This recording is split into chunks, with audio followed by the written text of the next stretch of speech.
Irmãos, como eu comentei na semana passada,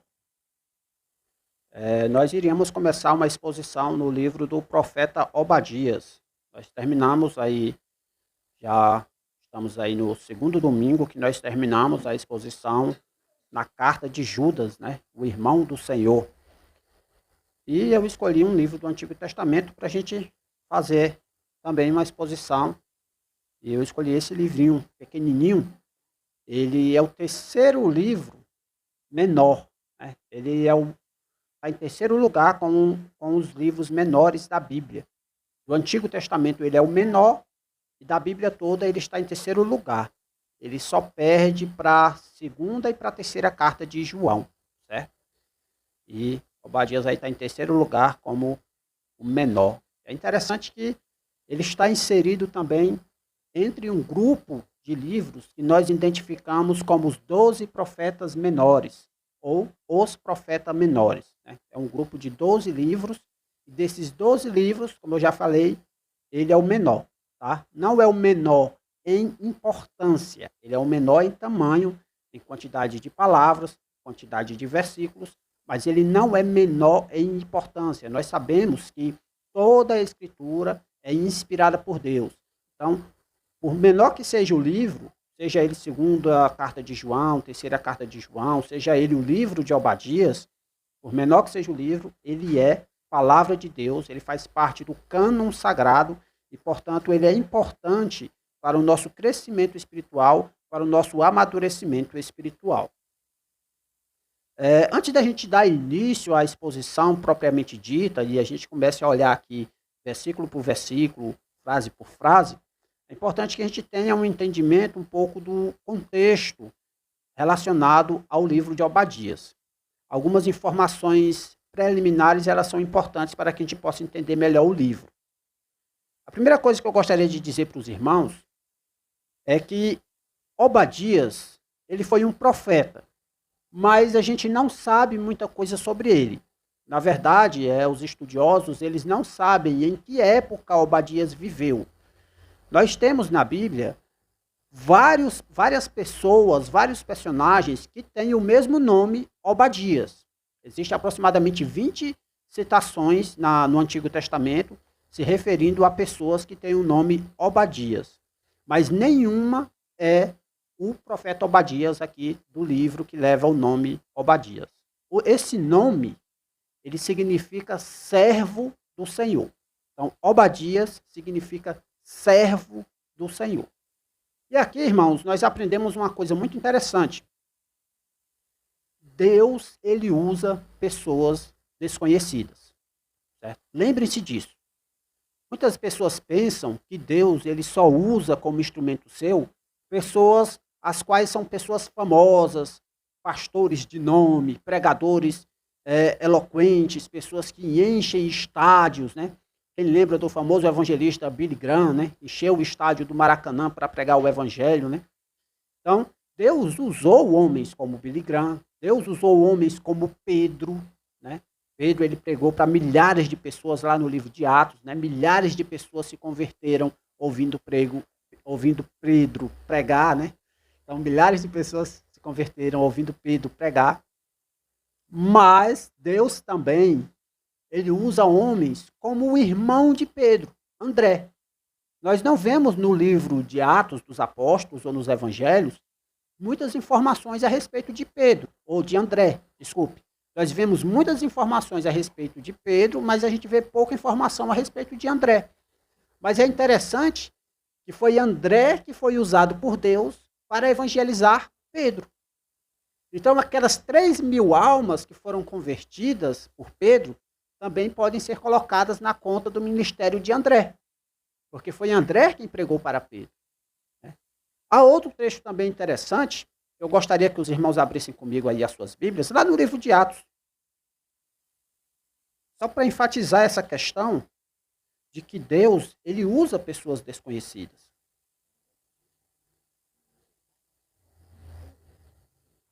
Todos sabem que uma das igrejas principais mencionadas no livro de Atos dos Apóstolos é a famosa igreja de Antioquia.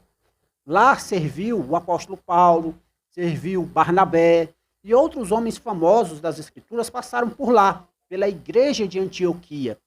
Mas é interessante que muita gente pensa que a igreja de Antioquia ela foi fundada pelo apóstolo Paulo. Não. O apóstolo Paulo ele foi convidado por Barnabé para ir para a igreja de Antioquia para servir lá, mas a igreja já estava lá. Quem foi que fundou aquela igreja? Quem foi que começou ali aquele trabalho de plantação de igreja? Nós vemos aqui no livro de Atos dos Apóstolos que após a perseguição que aconteceu por causa de Estevão, depois da morte de Estevão, né, aconteceu algo muito interessante. Abre aí comigo aí, é Atos capítulo 11, versículo 19 e versículo 20. Atos dos Apóstolos, capítulo 11, versículo 19 e versículo 20.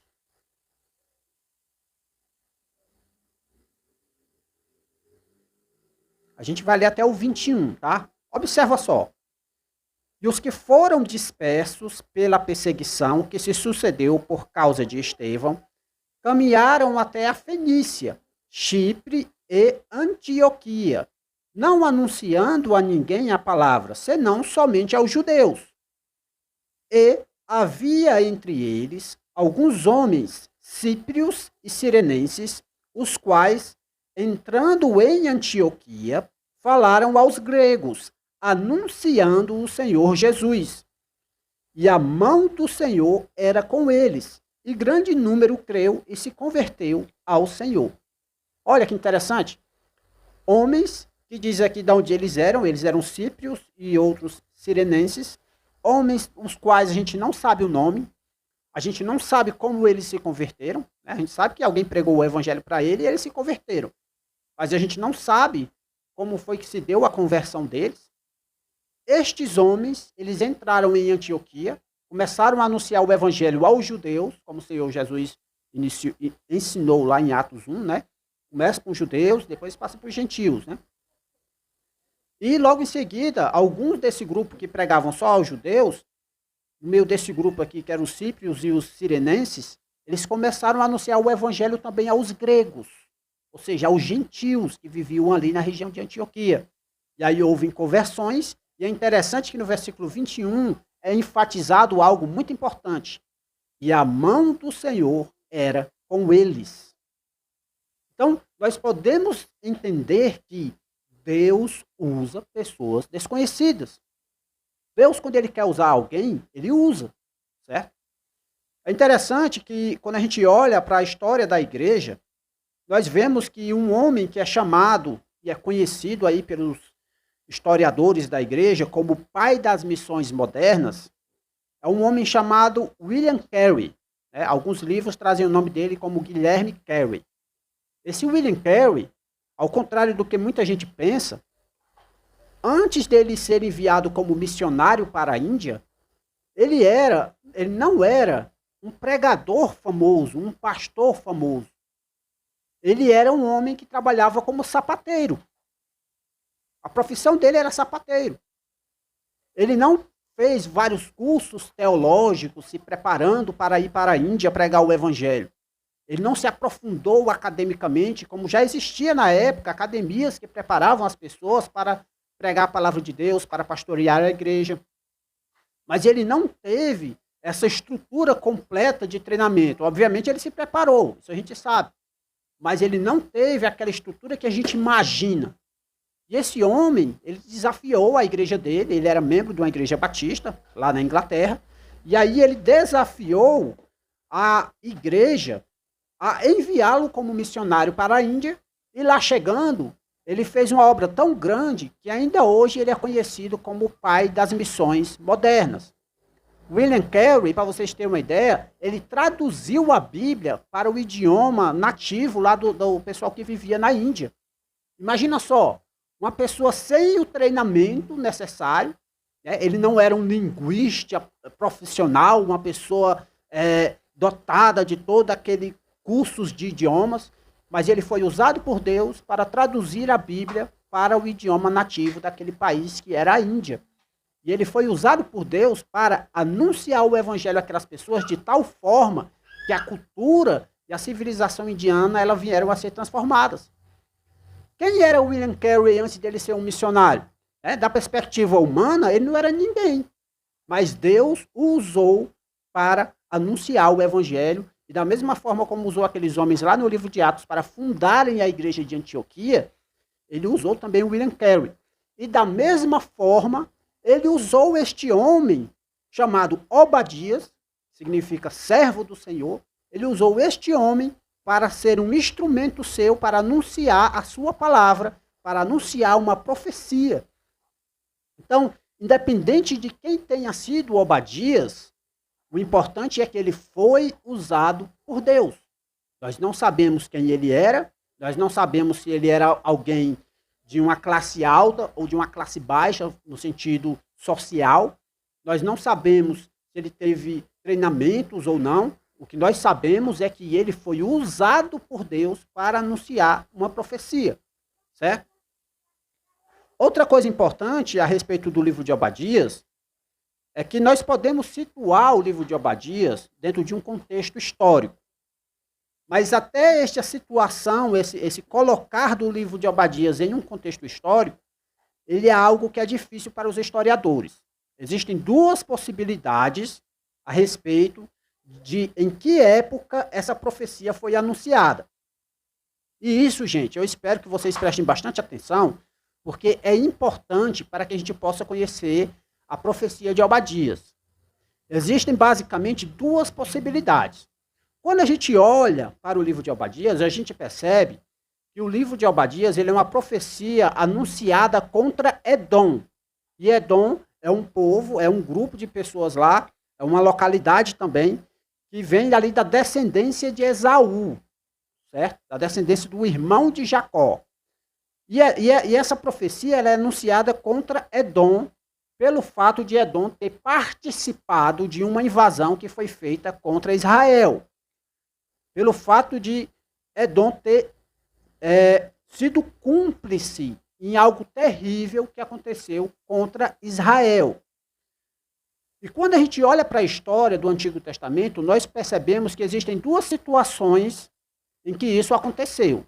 A primeira delas é na época do profeta Elias, em que o rei do sul fez uma certa aliança com o reino do norte. O rei do norte ali na época era o Acabe, né? O marido da Jezabel. Jezabel, a famosa que perseguia os profetas, né?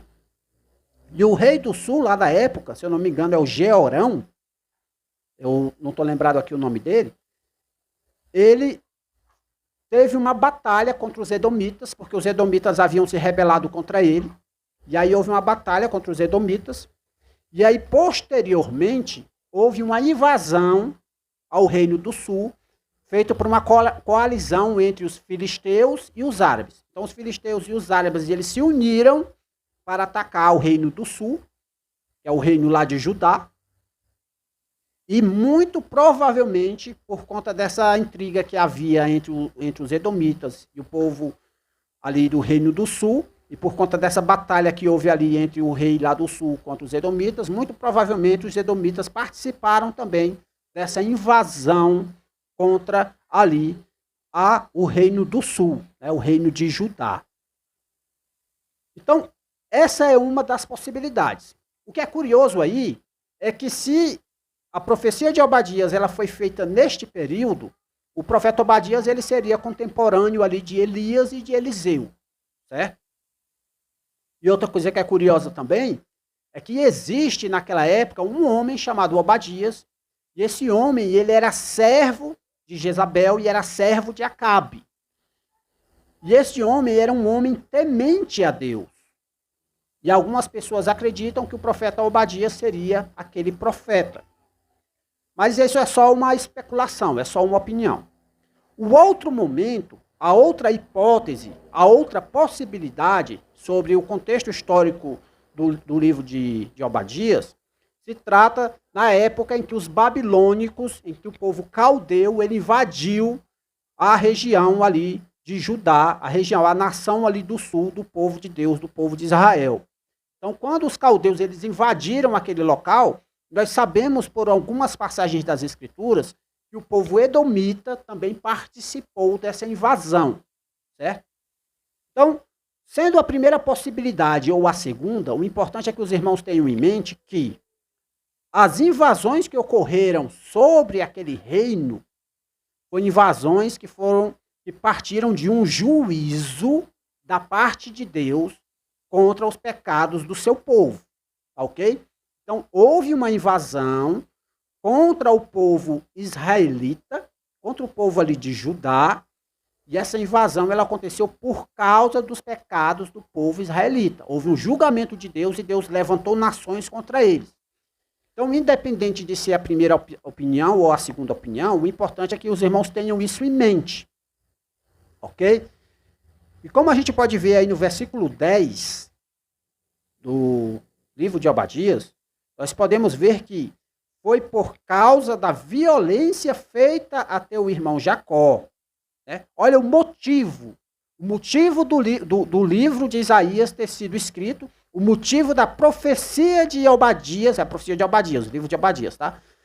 E a profecia de Obadias ter sido contra Edom. O motivo é esse, por causa da violência feita a teu irmão Jacó. Então haveria um juízo da parte de Deus contra os edomitas, porque eles participaram, eles, como é que eu posso dizer, eles se aproveitaram da situação e da fragilidade do povo de Deus e eles acabaram também participando daquela invasão, sendo que não era para eles ter feito aquilo. Então, inicialmente, é importante que os irmãos entendam isso. Ao longo da exposição que a gente for fazendo no livro do profeta Obadias, estou confundindo Obadias e Isaías, direto. No livro do profeta Obadias, ao longo da exposição que a gente for fazendo, é importante que os irmãos tenham em mente isso. Houve uma invasão contra o povo de Deus. Essa invasão foi por causa do juízo de Deus contra o seu povo, e os edomitas participaram dessa invasão. Tenham sempre isso em mente. Houve juízo de Deus contra o seu povo, e os edomitas se aproveitaram da fragilidade de Israel e acabaram também atacando ali o povo israelita. Então, sendo já feito essas questões preliminares, essas informações preliminares, vamos ao texto. A primeira coisa que nós vemos no livro do profeta Obadias é a seguinte frase: visão de Obadias. Então, aqui, irmãos, é importante que vocês entendam que essa frase é como se fosse um título do livro, ok? É como se fosse uma identificação do livro. A palavra visão, ela é sinônimo de profecia. Então, na Bíblia, a palavra visão, ela é sinônimo de profecia. Quando a gente olha para o Antigo Testamento, especialmente lá para o livro de Samuel, nós temos uma passagem lá muito interessante, que é no primeiro livro de Samuel, no capítulo 9, e no versículo 9, que diz assim, ó: antigamente em Israel, indo alguém consultar a Deus, dizia assim: vinde e vamos ao vidente, porque ao profeta de hoje, antigamente, se chamava vidente. Então, no Antigo Testamento, lá nos tempos antigos, lá do povo de Deus, do povo de Israel, a palavra vidente era um sinônimo de profeta. E a palavra visão era um sinônimo de profecia. Ok? E continuando aqui no texto de Obadias, nós temos a seguinte frase: visão de Obadias: assim diz o Senhor Deus. E aqui eu quero que os irmãos atentem aqui para algumas verdades que a gente aprende com essa frase. Deus, ele fala. Prestem bem atenção nisso que eu estou dizendo para vocês. Deus, ele fala. E isso é importante. Quando um profeta fala, ele está sendo usado como um instrumento de Deus para transmitir uma mensagem que vem de Deus. É importante que a gente entenda que Deus ele falou muitas vezes e de muitas maneiras, como diz o livro de Hebreus lá no Novo Testamento. Que, havendo Deus antigamente falado muitas vezes, de muitas maneiras, aos pais, pelos profetas, a nós nesses últimos dias falou-nos pelo Filho. Então Deus ele falou muitas vezes e de muitas maneiras. Deus fala através dos sonhos, né? Quem lembra da história de José? Deus comunicava com José através dos sonhos. Tanto José lá do Antigo Testamento, o filho de Jacó, como também o José, marido de Maria, né? Lembra que Deus enviou um anjo para falar com ele, e esse anjo falou com ele através de sonho, certo? Então Deus se comunica através de sonho, Deus se comunica através de visões. O próprio Jacó, tem uma determinada passagem lá no Antigo Testamento, que ele vê uma escada que subia até o céu, ele tem uma visão. O profeta Isaías diz que quando entrou no templo, lá em Isaías capítulo 6, ele diz que tem uma visão do trono de Deus, né? O próprio Moisés, ele vê uma sarça ardente, né? Então ele tem uma visão. Essa visão pode ser algo sobrenatural, como pode ser algo que esteja se manifestando fisicamente. É uma visão, certo? Então é uma forma de Deus falar com as pessoas. E é interessante quando a gente olha lá em Números, por favor, abram comigo lá em Números.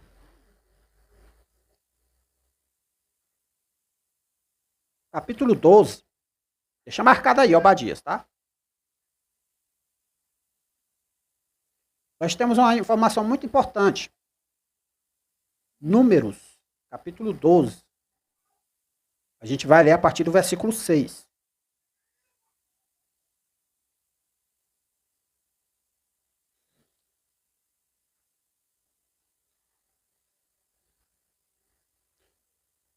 Olha o que é que diz aí, ó. Números capítulo 12, versículo 6. E disse: ouvi agora as minhas palavras. Se entre vós houver profeta, eu, o Senhor, em visão a ele me farei conhecer, ou em sonhos falarei com ele. Preste bem atenção aí, ó. Aqui é aquele contexto em que os irmãos de Moisés estavam tramando ali contra Moisés, e Deus não gostou da situação, certo? Deus está dizendo aqui, tanto para Miriam como para Arão. Ele está dizendo aqui para Miriam e para Arão. Ele diz assim, ó, ouvi agora as minhas palavras. Se entre vós houver profeta, eu, o Senhor, em visão, a ele me farei conhecer, ou em sonhos falarei com ele. Não é assim com o meu servo Moisés, que é fiel em toda a minha casa. Boca a boca falo com ele, claramente, e não por enigmas, pois ele vê a semelhança do Senhor. Porque, pois não tivestes temor de falar contra o meu servo, contra Moisés. Aqui Deus mostrando para Miriam e para Arão o quanto Moisés era especial para ele.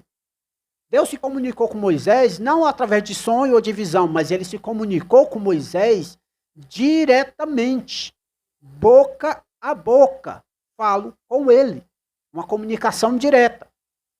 Resumindo, irmãos, Deus fala. Deus, ele se comunica conosco. Deus, ele é um Deus transcendente, mas ele também é um Deus que se faz presente em nossas vidas. Ele não é só um Deus de longe, ele também é um Deus de perto.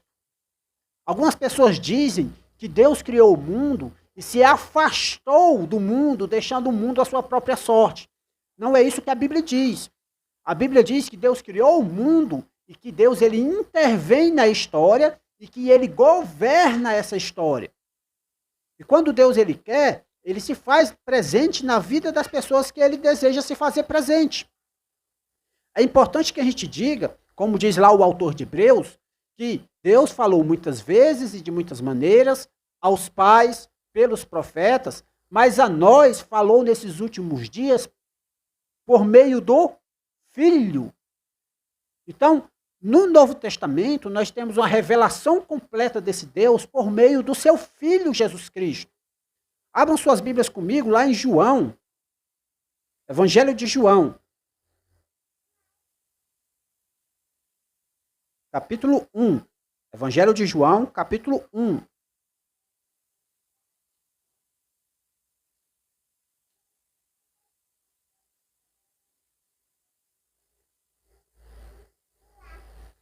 Olha o que aqui diz aí o Evangelho de João, capítulo 1. Eu vou começar do versículo 1, aí eu vou saltar alguns versículos por conta do tempo. Mas olha o que aqui diz aí, ó.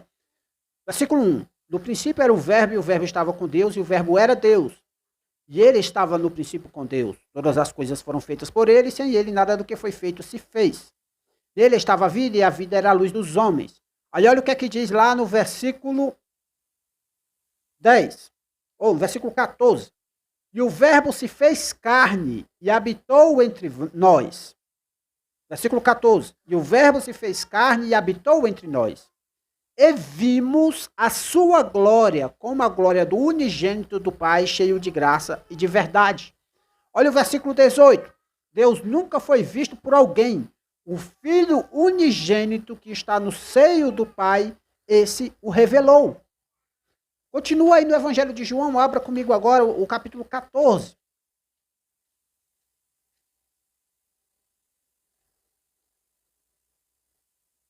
Um versículo que todo mundo conhece. Capítulo 14, versículo 6, que diz assim, ó. Disse-lhe Jesus, eu sou o caminho e a verdade e a vida. Ninguém vem ao Pai senão por mim. Se vós me conhecesseis a mim, também conheceríeis a meu Pai. E já desde agora o conheceis e o tendes visto. Aí olha aí, presta atenção no versículo 8. Disse-lhe Filipe, Senhor, mostra-nos o Pai, o que nos basta. Aí olha o que é que Jesus responde no versículo 9. Disse-lhe Jesus, estou há tanto tempo convosco que não me tendes conhecido, Filipe. Quem me vê a mim, vê o Pai. Como dizes tu, mostra-nos o Pai. Não crês tu que eu estou no Pai e que o Pai está em mim? As palavras que eu vos digo, não as digo de mim mesmo, mas o Pai que está em mim é quem faz as obras. Crede-me que estou no Pai e o Pai em mim. Crede-me, ao menos por causa das mesmas obras. Então, irmãos, aqui mais na frente ele vai dizer que ele e o Pai são um. Por meio do Filho, nós temos a revelação completa do Pai. Nós temos a revelação plena do Pai. Por meio de Jesus Cristo, o Senhor falou diretamente a nós, pessoalmente. Ele veio, se fez homem e falou conosco pessoalmente. A fé cristã, ela crê em um Deus presente. Ela crê em um Deus que fala. Ela crê em um Deus que se comunica conosco. Lembre-se disso. O nosso Deus, ele não é um Deus de faz de conta. Ele fala. E ele vem e se faz presente na nossa vida. Às vezes a gente é como uma criança. Às vezes a gente age como o profeta Samuel, a quem Deus falou com ele, e ele lá dormindo, Deus chamou Samuel, e o Samuel não entendeu que Deus estava falando com ele. Mas aí ele foi perguntar ao sacerdote, e o sacerdote explicou, não, diga assim, eis-me aqui, Senhor. Às vezes Deus tem falado com a gente e a gente não tem percebido. Por meio das Escrituras, por meio da sua providência no nosso dia a dia, Deus, ele fala conosco. Lembre-se disso. E o interessante, dando continuidade, lá no livro do profeta Obadias, é o seguinte, visão de Obadias, assim diz o Senhor Deus, a respeito de Edom, né? Nós já vimos que a profecia, a profecia que Deus deu a Obadias é a respeito de Edom, certo? Mas aí ele continua dizendo, temos ouvido a pregação do Senhor. Olha aí, ó. Temos ouvido a pregação do Senhor. Ora, é o Obadias que está falando. Mas ele está sendo usado como um instrumento de Deus para transmitir a mensagem de Deus. É por isso que no livro do profeta Obadias, ele deixa bem enfatizado que é o Senhor que está falando. No versículo 1 ele diz, assim diz o Senhor Deus. No versículo 4 e no versículo 8 ele diz assim, ó, diz o Senhor. No versículo 18 ele diz assim, ó, o Senhor o falou. Por que ele usa essas expressões? Diz o Senhor falou, assim diz o Senhor. Porque aquilo que ele está dizendo não é dele, é de Deus. E sendo de Deus, é interessante essa frase no versículo 1 que diz, temos ouvido a pregação do Senhor. O povo ele não estava ouvindo a pregação de Obadias. Ele estava ouvindo Deus falando para eles por meio de Obadias. E aqui, irmãos, eu quero que a gente preste bastante atenção nessa frase. Temos ouvido a pregação do Senhor. Nós aqui, nós temos ouvido a pregação do Senhor? Nós consideramos a palavra que está neste livro sagrado, nós a consideramos como palavra do Senhor? O que tem acontecido em nossos dias, irmãos, é que o pessoal tem olhado para o texto do profeta Obadias, para o texto dos outros profetas do Antigo Testamento, para o texto que foi escrito por aqueles homens que foram inspirados por Deus. As pessoas têm olhado para esse texto e têm olhado assim, não, é apenas uma opinião humana. Não, irmãos, é palavra de Deus. É palavra de Deus. Quantas vezes eu já conversando com crentes, pessoas que são cristãs. Aí eu mostro um texto falado lá, escrito pelo apóstolo Paulo, homem que foi inspirado pelo Espírito Santo do Senhor. Eu mostro um texto para provar alguma tese, para provar alguma doutrina. Aí a pessoa vai e diz assim, não, isso aí é a opinião de Paulo. Opinião de Paulo? Irmãos, é palavra de Deus. A nossa sociedade, ela não pode falar essa frase aqui. Temos ouvido a pregação do Senhor. Por que ela não pode falar? Porque ela não reconhece as Escrituras como palavra de Deus. O pessoal tem olhado aqui para o livro de Obadias e para qualquer outro livro do Antigo Testamento ou do Novo Testamento e tem analisado esse texto como se ele fosse um texto qualquer. Como se fosse um texto qualquer.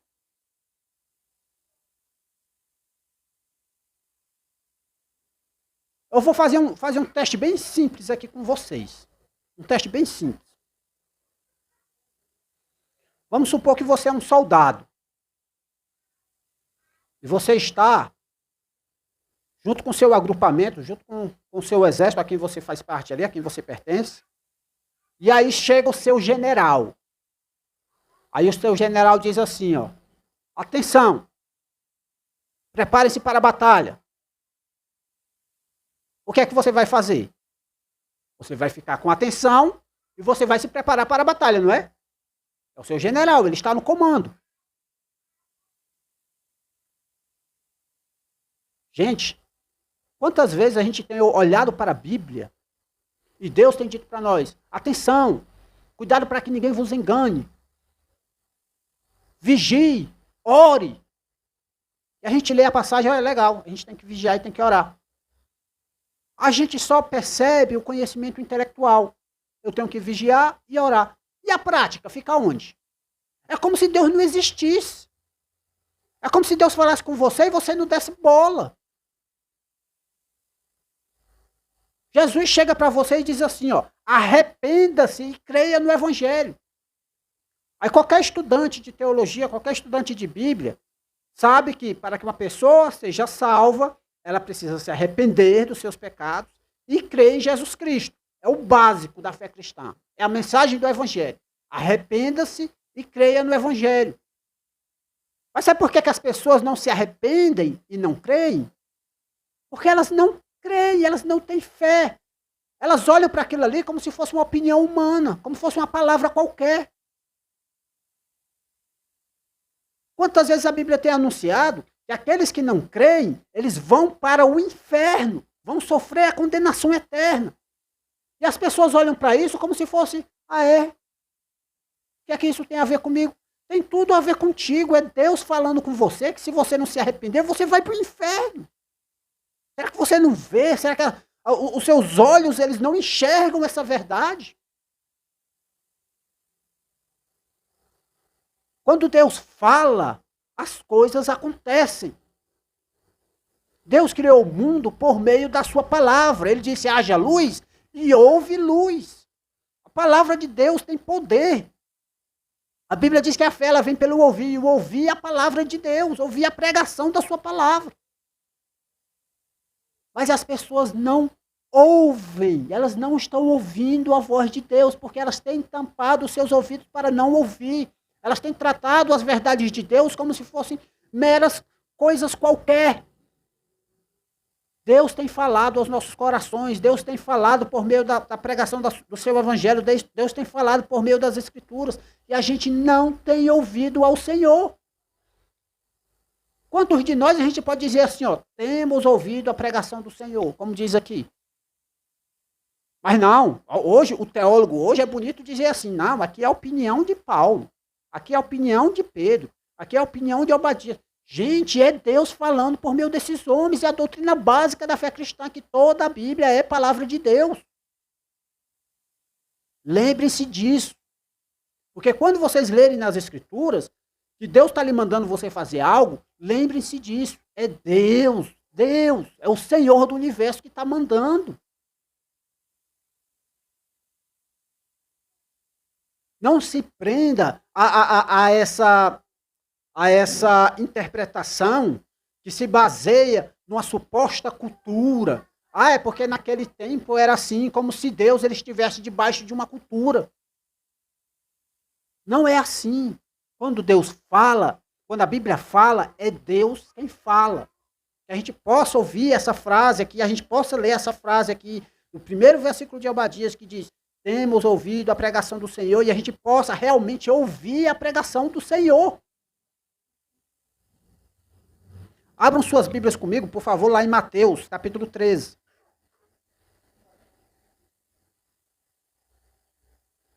Nós temos aqui uma parábola, talvez uma das parábolas mais famosas do Senhor Jesus, e falou-lhe de muitas coisas por parábolas, dizendo: eis que o semeador saiu a semear. E quando semeava, uma parte da semente caiu junto ao caminho, e vieram as aves e comeram-na.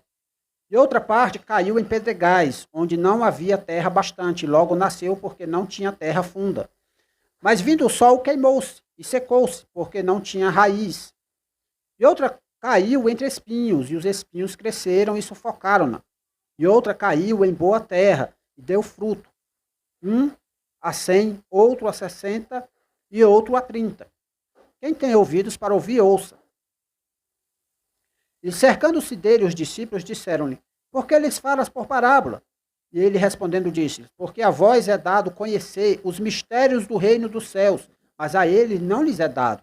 Porque aquele que tem se dará, e terá em abundância, mas aquele que não tem, até aquilo que tem lhe será tirado. Por isso lhes falo por parábolas, porque eles vendo não veem, e ouvindo não ouvem, nem compreendem. Irmãos, prestem atenção nesse versículo. O versículo 13. Porque eles vendo não veem, e ouvindo não ouvem, nem compreendem.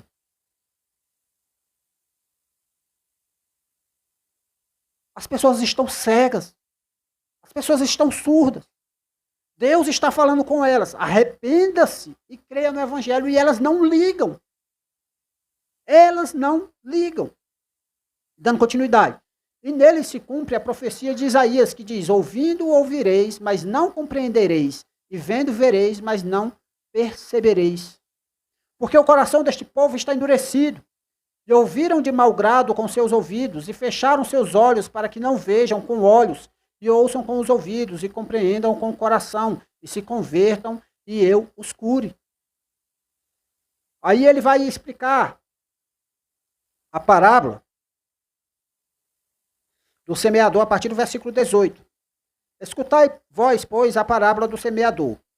Ouvindo alguém a palavra do reino, e não a entendendo, vem o maligno e arrebata o que foi semeado no seu coração. Este é o que foi semeado junto ao caminho. O que foi semeado em pedregais é o que ouve a palavra, e logo a recebe com alegria. Mas não tem raiz em si mesmo, antes é de pouca duração, e chegada a angústia e a perseguição por causa da palavra, logo se ofende. E o que foi semeado entre espinhos é o que ouve a palavra, mas os cuidados deste mundo e a sedução das riquezas sufocam a palavra e fica infrutífera. Mas o que foi semeado em boa terra é o que ouve e compreende a palavra e dá fruto. E um produz 100, outro 60 e outro 30. Irmãos, qual dos ouvintes aqui é você? Qual dos ouvintes aqui é você? Apenas o último ouvinte aqui, o último, aquele que ouve e compreende a palavra e dá fruto. Este aqui é o salvo, apenas ele. Qual dos ouvintes aqui é você? Então eu clamo a você que está aqui presente esta noite, ouça e haja.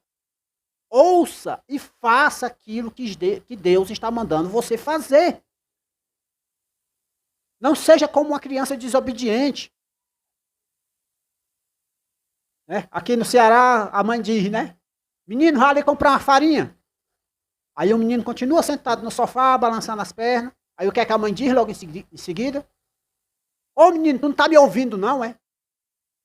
Porque ouvir é sinônimo de obedecer. Não é só ouvir com seus ouvidos. Não é só entender intelectualmente a palavra de Deus. Haja. Haja. Você já ouviu o evangelho, você sabe que você precisa se arrepender, então se arrependa. Você sabe que você precisa crer, então creia. Irmãos, como é que eu faço isso? Como é que eu me arrependo? Se você é um idólatra, abandone os seus ídolos e adore somente a Jesus. Se você é um mentiroso, deixe suas mentiras de lado e fale apenas a verdade para a honra e glória do Senhor. Se você rouba, deixe de ser um ladrão e vá trabalhar para a honra e glória do Senhor. Isso é arrependimento, é mudança de vida, transformação de vida. E creia, confie no Senhor de tal forma que a tua esperança traga paz ao teu coração. Creia, é fé. Porque pela graça sois salvos por meio da fé. A palavra de Deus, ela lhe chama, arrependa-se e creia. Irmãos, nós devemos ser que nem os irmãos da igreja de Tessalônica. Abram suas Bíblias lá. Na primeira carta de Paulo aos Tessalonicenses.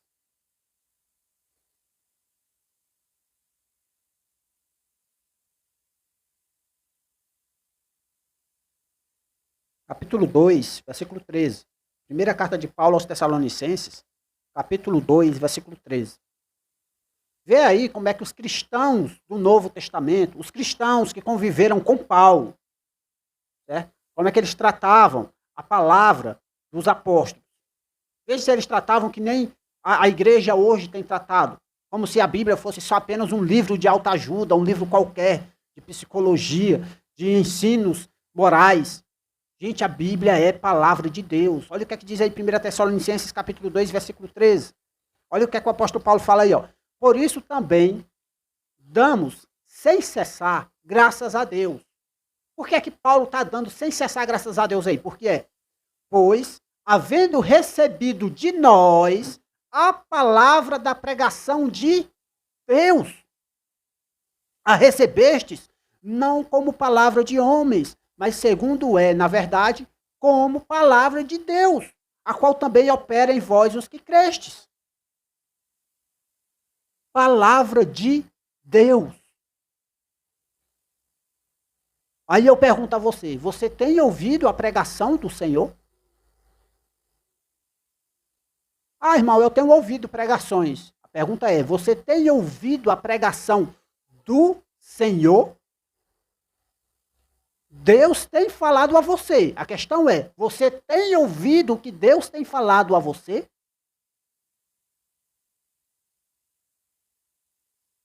Pregação da palavra de Deus. É Deus que fala. Que isso, irmãos, fique na mente de vocês.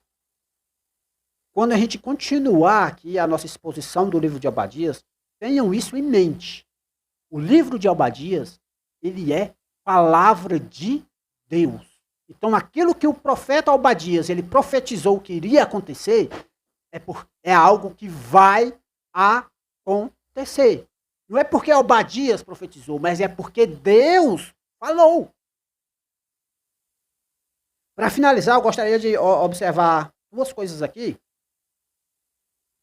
No primeiro versículo ainda de Obadias, como eu disse, né, a visão de Obadias, assim diz o Senhor Deus, a respeito de Edom. Né? Eu pulei essa frase de propósito para enfatizar a questão aqui do temos ouvido a pregação do Senhor, em conexão com assim diz o Senhor Deus. Né? Mas essa frase aqui, ela está no meio. O livro de Obadias, ele tem um assunto. Que assunto é esse? É a visão de Obadias, ela é a respeito de Edom. Tá? Tenham isso em mente. Ele está falando acerca de Edom. É a respeito de Edom.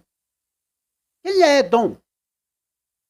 Eu separei aqui para os irmãos uma breve definição do que é Edom, feita por um especialista em profecias bíblicas, chamado Thomas Ice. juntamente com outro especialista em profecia bíblica, chamado Timothy Demme. Eu separei aqui, os irmãos me dêem só um minutinho aqui para me achar essa citação. Diz assim, ó, aqui é um resumo de quem é Edom, certo? Só para os irmãos ficarem cientes. A gente vai fazer um estudo detalhado do livro de Obadias, e como o livro de Obadias é a respeito de Edom, é importante que os irmãos tenham em mente quem é Edom, certo? Então eu trouxe aqui esse resumo para vocês, eu achei esse resumo bem legal e eu acho que vai ser de edificação para os irmãos. Ele diz assim, ó, o Thomas Ice e o Timothy Demme. No Antigo Testamento, Edom cobria o território onde hoje é o sul da Jordânia. A Jordânia compreende agora as regiões que nos tempos bíblicos eram chamadas de Edom, Amon e Moabe. Os edomitas eram descendentes de Esaú e havia uma briga contínua entre Edom e Israel. Toda a profecia de Obadias relaciona-se com Edom. Durante a tribulação, Edom será novamente uma grande ameaça a Israel. Por causa da grande animosidade de Edom contra Israel, ele será destruído durante a campanha do Armagedon, como a gente pode ver lá em Joel, capítulo 3, versículo 19, e a gente vai ver aqui também no livro de Obadias, tá certo? Então, resumindo aqui essa definição, hoje na atualidade, não existe mais uma localidade chamada Edom, né? O que existe é hoje um local que a gente chama de Jordânia, e esse local chamado Jordânia, ela abrange o que a Bíblia separa em 3 localidades, que é Edom, Amon e Moabe, certo? Então, hoje a Jordânia, ela engloba esses 3 territórios, e Edom está ali no meio. Então, como eu coloquei, eu enfatizei para os irmãos, os edomitas, eles são descendentes de Esaú, certo? Lembra? Deus escolheu a Jacó, né, e rejeitou a Esaú. Está lá no Novo Testamento, está lá no Antigo Testamento. Então, há uma certa intriga entre os edomitas e o povo de Israel. Algumas das profecias que estão aqui no livro do profeta Obadias, elas se cumpriram na história e outras ainda se cumprirão, ok? Como vocês bem sabem,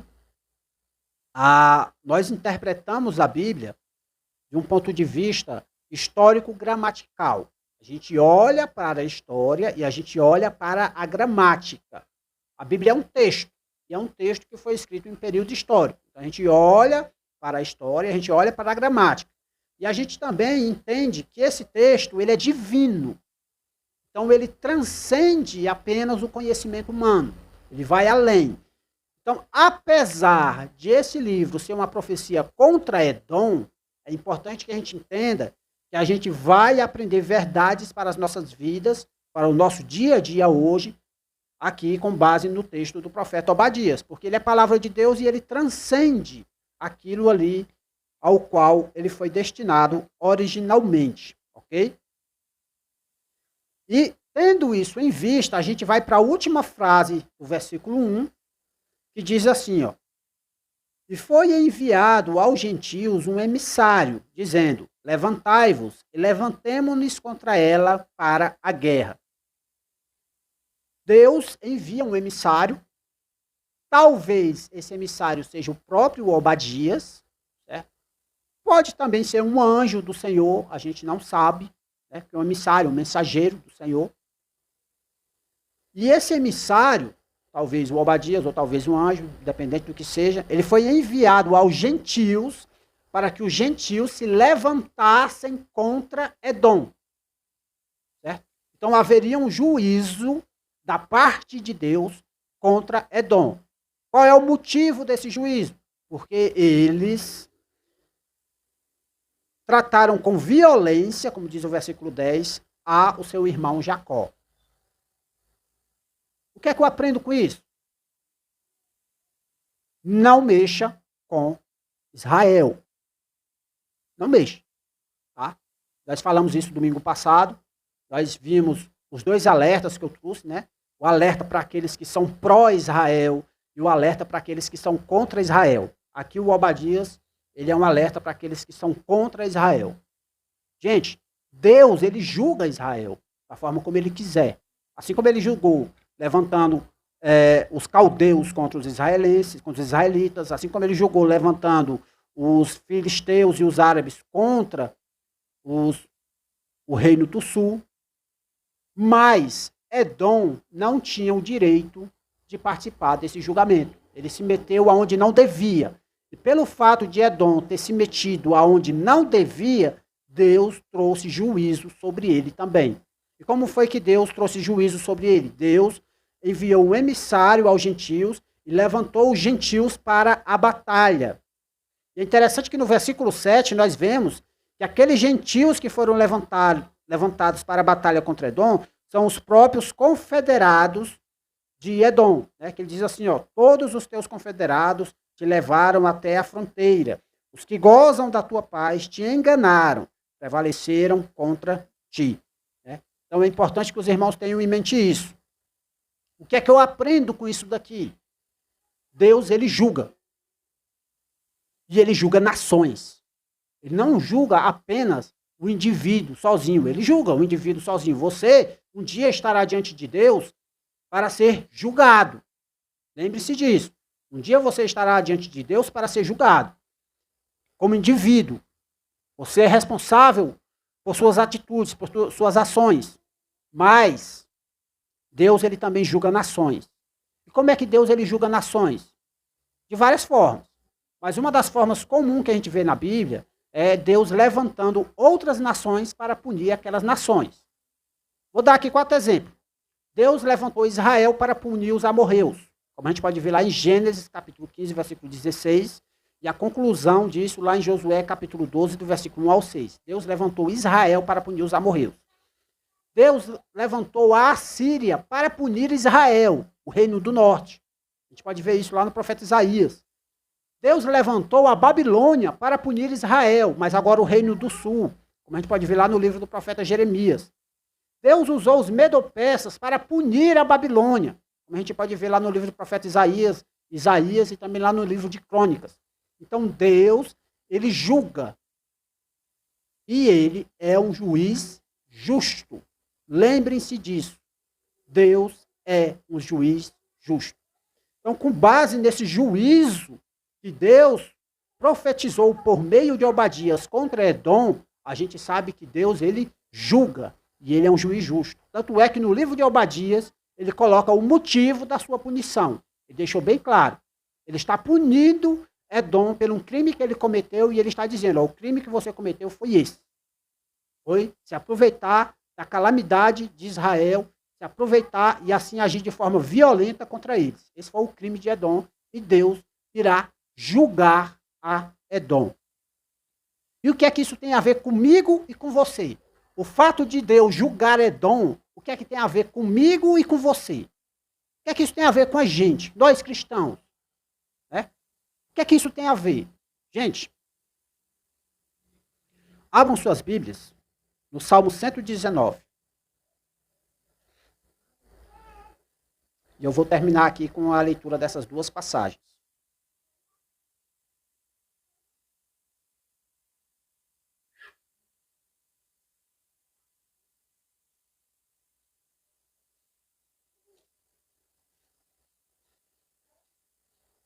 Salmo de número 119.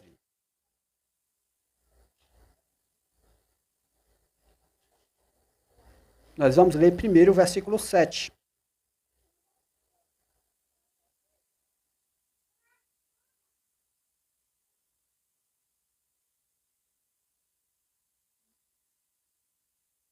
Diz assim a palavra de Deus, Salmo 119, versículo 7. Louvar-te-ei com retidão de coração, quando tiver aprendido os teus justos juízos. E o versículo 62. Ainda Salmo 119, agora o versículo 62. À meia-noite me levantarei para te louvar pelos teus justos juízos. Os juízos justos de Deus são motivos para a gente louvar a Deus. diante do juízo que Deus faz sobre as nações, nós nos prostramos diante de Deus, como diz o salmista aqui, nós nos levantamos de madrugada para adorarmos a Deus pelos seus justos juízos. E que o Senhor, nosso Deus, ele seja louvado diante das condenações e dos juízos que ele realiza diante de povos ímpios, diante de nações que têm se levantado contra ele. Nós sabemos pelas Sagradas Escrituras, de acordo com o livro do apóstolo Mateus, capítulo 25, que o Senhor virá e ele irá julgar as nações. E que ele seja louvado por esses juízos justos que ele realiza sobre todos os povos e sobre todos aqueles que não se arrependeram dos seus pecados. Amém? Então que possamos louvar a Deus até diante dos juízos de Deus. Em tudo dai glória a Deus, como diz as Escrituras. Então eu convido os irmãos a orarem junto comigo e engrandecermos o nome do Senhor através de palavras de louvor. Deus Santo, Deus Eterno, Deus Todo-Poderoso, te louvamos, ó Deus, por quem Tu és. Tu és o Deus que criou os céus e a terra. Tu és o Deus que governa sobre todas as coisas de forma poderosa, de forma soberana. Ninguém pode te dizer, Senhor, o que Tu deves fazer, pois os Teus caminhos já estão determinados, os Teus juízos já estão decretados sobre este mundo. Deus, te louvamos, ó Pai, pela Tua justiça, pelo Teu juízo. Ó Deus, o Senhor é maravilhoso em tudo que faz, e o Senhor é perfeito em todas as coisas que Tu realizas. Pai, te agradecemos, ó Deus, pela Tua misericórdia também. Ó Deus, por meio da Tua misericórdia é que estamos de pé. Por meio da Tua graça, Santo Deus, é que a Tua ira não nos atingiu. Ó Deus Todo-Poderoso, obrigado, Senhor, pela salvação. Obrigado, Senhor, por ter enviado o Seu Filho Jesus. Ó Deus, o Teu Filho, nosso Senhor Jesus Cristo, é a propiciação dos nossos pecados. Nós estamos cobertos por Ele, Santo Deus. E por isso estamos livres da Tua ira, Pai. Ó Deus, ai daqueles a quem a Tua ira cairá sobre eles. Senhor. Ai deles, Deus. Pois o Senhor é um juiz reto. O Senhor é um juiz justo. E a Tua justiça e a Tua condenação são perfeitas, pois o Senhor é perfeito. Ó Deus, o Senhor já julgou este mundo uma vez, através do dilúvio, que levou a maior parte da humanidade que vivia naqueles tempos. E nós sabemos, ó Deus, que o Senhor trará seu juízo mais uma vez sobre esta terra. Ó Santo Deus, mas eu te peço, tem misericórdia, Pai. Tem misericórdia, Santo Deus, daqueles que te buscam. Ó Deus Todo-Poderoso, vem e salva aqueles, ó Pai, a quem o Senhor já destinou antes da fundação do mundo para que fosse salvo pela pregação do Teu santo evangelho, Deus. Ó Deus, sabemos que não somos merecedores disso, Pai. Mas o Senhor, pela Tua graça, nos atingiu. O Senhor, pelo Teu santo evangelho, fez com que nós fôssemos salvos. Pois o Teu evangelho é o poder de Deus para a salvação de todo aquele que crê. Ó Deus Todo-Poderoso, obrigado pela fé que o Senhor tem nos dado. E ajuda-nos, ó Deus, a seguir os Teus caminhos, a seguir conforme a tudo quanto o Senhor tem colocado para realizarmos em nossas vidas. Deus, neste momento eu te peço, Pai, que as Tuas bênçãos caiam sobre todos que estão aqui. Que o Senhor abençoe a nossa semana, Santo Deus, e que o Senhor nos ajude a viver conforme a Tua vontade para as nossas vidas. Obrigado, ó Santo Deus, em nome do Teu Filho amado, Jesus Cristo. Amém.